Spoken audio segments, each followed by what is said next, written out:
Thank you. It was 40 years ago, April 28th, 1975.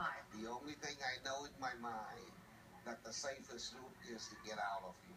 Frank Zhao of Huntington Beach escaped on one of the last flights out of South Vietnam with nothing.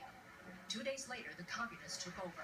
My wife was a little better prepared. She bring a small bag of her clothing.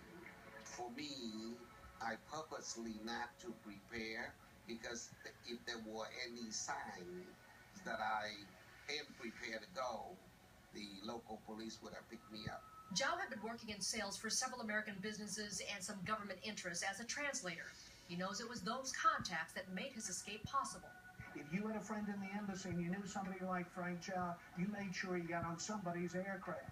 But those contacts didn't always work. Frank Snepp was the senior CIA strategy analyst in Saigon and one of the last CIA men on the 29th to be airlifted off the embassy roof amidst the chaos. He is still haunted by the South Vietnamese who had worked for the U.S. and were left behind, including one woman in particular. The day before the final collapse, a Vietnamese woman I hadn't seen for months showed up out of nowhere with a child she said was my own. She'd been a girlfriend. She may have been right. I had no idea. I said, I'll get you out. Just call me in the next few hours. When she called, missed her call, she had threatened to kill herself and the child if she didn't get out.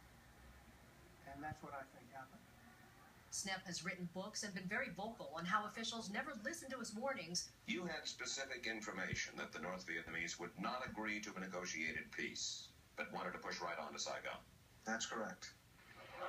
That the communists were determined to take over Saigon by May 1st, 1975. The embassy had become an island in a sea of humanity.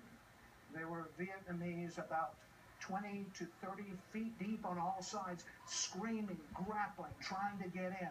They knew that we were going to leave, and they wanted not to be left behind. During that day, we would grab them, pull them over the walls, separate families. We played God. It has been a long journey, from the final chaotic evacuation of Saigon in 1975 to life in the United States. Zhao came to the U.S. and first sold vacuum cleaners, then real estate. I realized that the only way that I can move forward and focus on my future is to temporarily forget about the past.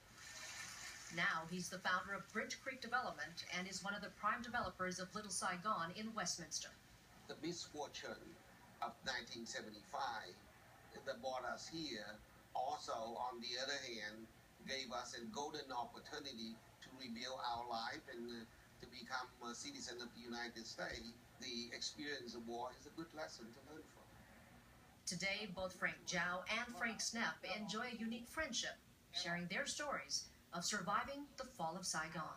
Did you think that maybe you would see an NBA cadre coming down the street with a pistol in his hand and he might put an end to your life? Was that a concern of yours? That would ultimately be for a very long torture in the prisons. You are an inspiration to us, Frank. You've brought back so much talent to the United States, and you're giving back to Vietnam. Why do you do it? I was given a golden chance to do a lot of things that other people didn't have the opportunity to. I have made it. So I have the extra bonus that I should pass on to other people. Now, over the past 4 decades, more than 1 million Vietnamese have rebuilt their lives in the U.S. A sculpture is being built to honor the brave citizens at Westminster's Asian Garden Mall. We have more information on CBSLA.com. Well, the weekend is here, and Jackie Johnson is